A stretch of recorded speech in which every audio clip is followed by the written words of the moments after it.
Hello, I'm Bill Gates, Chairman of Microsoft. In this video, you're going to see the future, Windows. Microsoft first came up with the Windows concept back in 1983. And today, the leading software users have switched into the Windows environment. It's really incredible how quickly our powerful applications like Word and Excel and PowerPoint have been adopted. It's not just Microsoft applications. Even companies like WordPerfect and Lotus have now come out with Windows applications. And every week we see new innovative work. It's really attracting all the innovation in the industry. We predicted this a long time ago, and now it's the future. Let's take a look.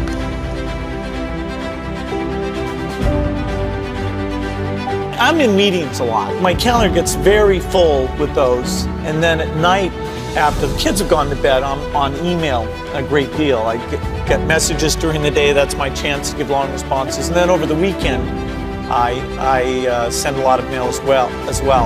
I take 2 weeks a year to just go off and read and think, where I'm not interrupted by work or anything else. I'm just solidly trying to think about the future, and people get to send me things to read as part of that so-called Think Week. So it's a nice mix of things. About 25% of the time that I'm out traveling around, meeting with customers, Europe, Asia, and that sort of helps me think, okay, do we have the right priorities? What are people responding well to, and what would they like to see us do better?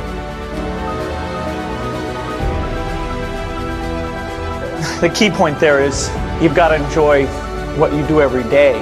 And for me, that's working with very smart people. It's working on new problems. You know, every time we think, hey, we've had a little bit of success, we're pretty careful not to dwell on it too much because the bar gets raised. If I had some really tough decision, I'd talk to my dad, I'd talk to Warren, I'd talk to my wife Melinda.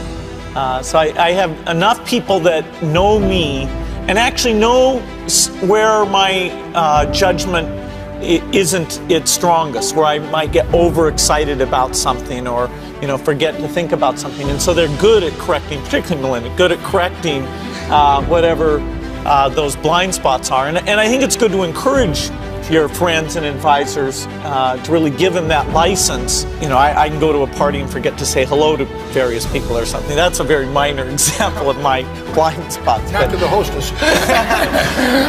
Melinda would help me do that. Yeah, she would, So a small number of people that you can turn to on certain key things is a great asset. My best business decisions really have to do with picking people.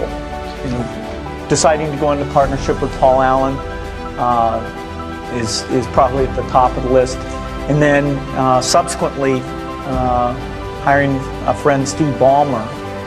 And having somebody who you totally trust, who's totally committed, who shares your vision and yet has a little bit different set of skills, and also acts as a check on you. Some of the ideas you come up with, you run by them because they're going to say, hey, wait a minute, have you thought about this and that?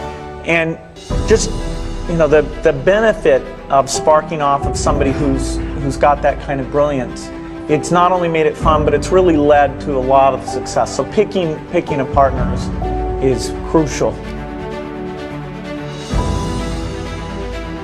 I had one habit that I developed when I was at college. It was actually a very bad habit, which was I like to show people that I didn't do any work and that I didn't go to classes and I didn't care.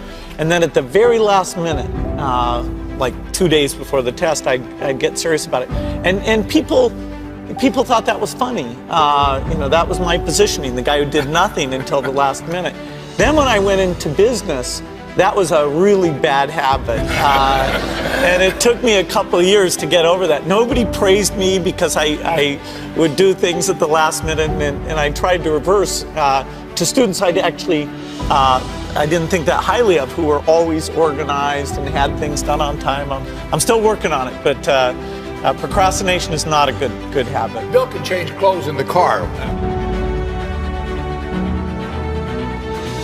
When I started Microsoft, I didn't think of it as all that risky. I mean, I was so excited about what we were doing. It's true I could have gone bankrupt, but you know, I had a set of skills that were highly employable, and in fact, my parents were still willing to let me go back to Harvard and finish my education if I wanted to. You've always got a job with me, Bill.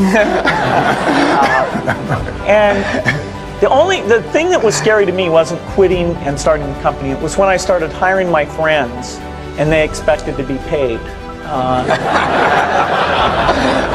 And then we had customers who went bankrupt, customers that I counted on to come through.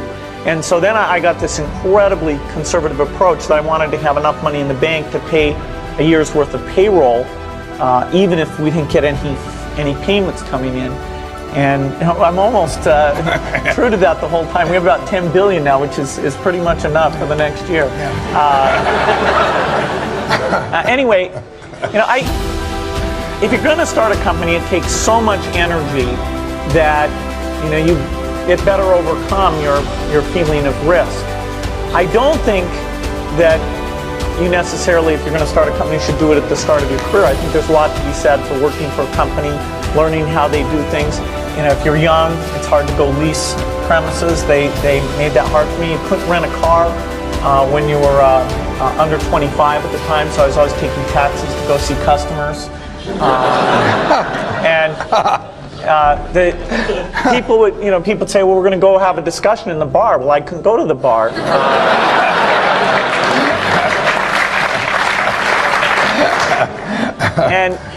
But you know, that's fun, because I'll tell you, when people are first skeptical and they think, oh, this kid doesn't know anything, then when you show them you've really got a good product and you know something, they actually tend to go overboard and they think, whoa, you know, they know a lot. Let's really do an incredible amount with these people. So our youth, at least in this country, was a huge asset for us once we reached a certain threshold. It is hard.